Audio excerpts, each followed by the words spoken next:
So my super sweet toddler is turning 6 years old, and so you know I have to make him another homemade cake.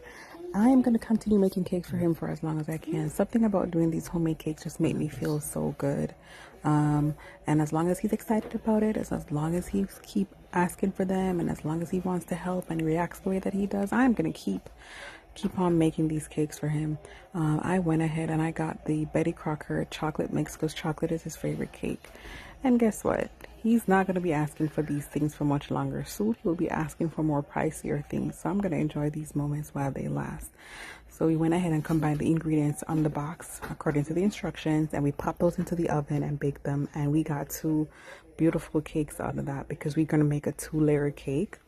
And I'm not super creative, but I'll take a few ingredients in the store and put it together. And I found this beautiful blue vanilla icing, and it has, fish confetti type confetti type sprinkles, and I thought that was so amazing because my kiddo loves anything aquamarine, anything having to do with aquarium and fish and sea life. He loves that. So I thought the blue icing with the fish was gonna be a hit. So we went ahead and got those cakes and took the top off so we could get a nice flat top to put the second cake on, or the second layer on. And we went ahead and got started with decoration. Look at that beautiful blue. I was so impressed with it. I didn't even have to microwave it. It was nice and soft and so easy to spread. So we got that first layer all done. We put the second layer on, and we went ahead and applied a coat there as well. Super easy.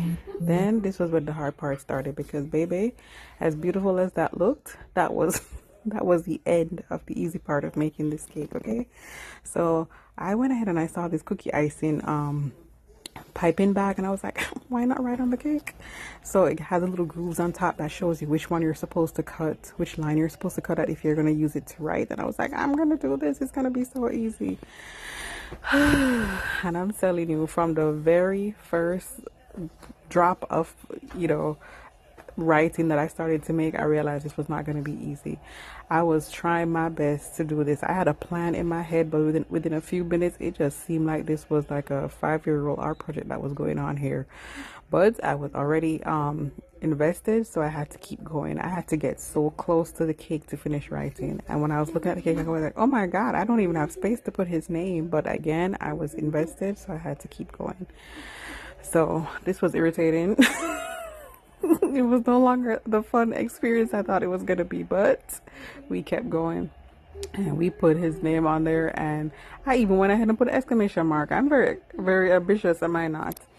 Anyway, after we put that writing on, we just went ahead and put the sprinkles on, and those were so pretty. I think there was a very cute and nice touch to the cake, and it just really brought it all together. Maybe in the future I would use a white icing instead, and I would plan my writing better and my spacing better, but it wasn't too bad.